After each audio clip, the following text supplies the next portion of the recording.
Fáilte go túsfhuaim le muintir bláthain. Éis go géir, go dtíon túsfhuaim a chloineann tús na focail seo. Cailín, caisleán, coinnín, capal.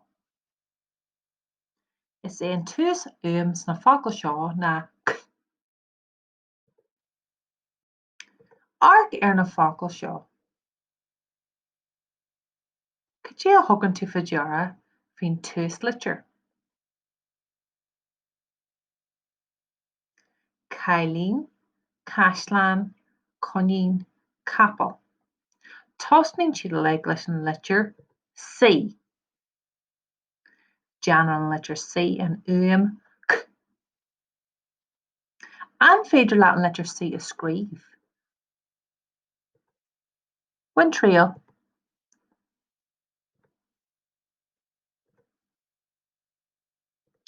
Arc ar an fóstar seo.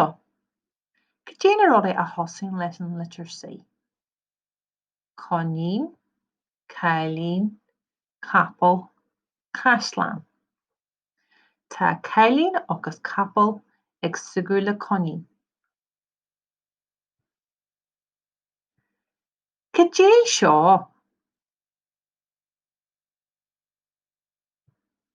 Lé an leabhar leat féin.